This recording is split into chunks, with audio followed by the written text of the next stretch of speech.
Hello everyone, তোমরা সবাই কেমন আছো? আশা করি সবাই খুব ভালো আছো। আমিও খুব ভালো আছি। আজকের ব্লগটা আমি এখান থেকে স্টার্ট করলাম।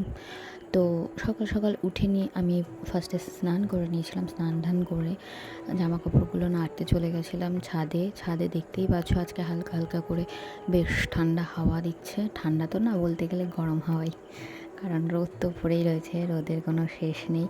আর আজকে সারাদিনই একটু মেঘ একটু গরম এরকমই চলছিল, তার সঙ্গে হাওয়াটা দিচ্ছিল বলে প্রত্যেক দিনের মতো জলা গরমটা ছিল না। তো সবাই কোথার থেকে ভিডিওটা দেখছো, তো তোমাদের ওই দিককার ওয়েদারগুলো কেমন আছে অবশ্যই কমেন্টে জানিও। আমাদের বাতকুলার ওয়েদার কিন্তু এরকমই চলছে, আর গরমটা অত্যাধিক পরিমাণে সব জায়গায় ওয়েদারই এরকমই চলছে বলতে গেলে। আর আমাদের বাতকুলার তো দুর্গাপুজোর একটা আবহাওয়া চলেই এসছে, অনেক দিন আগের থেকেই চলে এসছে। সবাই তো জানো বাতকুলায় খুব বড় বড় পুজো হয়। তো প্যান্ডেল তো তোড়ঝোড় করে চলছে। আর আজকে ছিল চাপড়া ষষ্ঠী, মানে ঝিঙে ষষ্ঠী।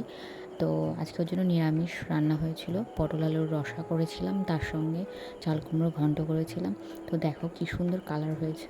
তার সঙ্গে বরমশাইয়ের ভাত রেডি করে নিয়েছিলাম। তখন জুম করে ওই পটল আলুর রসাটাকে দেখালাম, কারণ কালারটা আমার কাছে খুব ভালো লাগছিলো, তার জন্য আর কি ওটা জুম করে দেখাচ্ছিলাম। তারপরে দেখো আবার মাঝখানে ছেলেকে স্নান ধান করিয়ে খাইয়ে দাইয়ে ঘুম পাড়িয়ে নিয়ে আবার ছাদে চলে এসলাম জামা কাপড় তুলতে, কারণ প্রচণ্ড মেঘ করেছিল, জামা কাপড়গুলো আবার ভিজে যাবে তার জন্য। আর আমার ছেলেটার মাঝখানে কয়দিন ধরে শরীরটা খারাপ যাচ্ছিল, আর এখনও টুকিটাকি খারাপই যাচ্ছে, ওর জন্য তোমাদেরকে ঠিকঠাক করে ভিডিওগুলো দিতে পারছি না। তারপরে আবার নিজে ঘুমিয়ে টুমিয়ে উঠে নিয়ে ছেলেকে ঘুম পাড়িয়ে উঠিয়ে নিয়ে বিছানা টিছানা পরিষ্কার করে নিচ্ছিলাম। তারপরে জামা কাপড়গুলো গুছিয়ে নিলাম, ঘরটা একটু ঝাড়টার দিয়ে নিলাম। তো আমার ভিডিওগুলোতে অবশ্যই কিন্তু লাইক কমেন্ট শেয়ার করো, সাবস্ক্রাইব করো বা ফলো করো।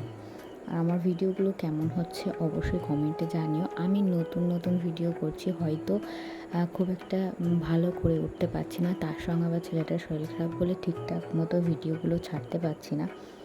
তো কিছু মনে করো না, আর তোমরা আমাকে একটু সাপোর্ট করো, না হলে তো আমি আস্তে আস্তে এগোবো কী করে। দেখো জামা কাপড়গুলো গুছিয়ে টুছিয়ে নিচ্ছিলাম, গুছিয়ে নেওয়ার পরে ঘরটার ঝাড়টা দিয়ে নিলাম, কারণ আজকে প্রচুর সকালে চান করেছিলাম, পরে আবার ফ্রেশ হবো বলে এই কাজগুলো সেরে নিচ্ছিলাম।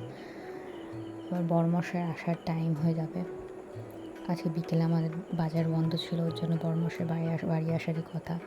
তো দেখো আমার পুচকেটা ঘুরে বেড়াচ্ছে। আমার ভিডিওটা কেমন লাগলো অবশ্যই কমেন্টে জানিও।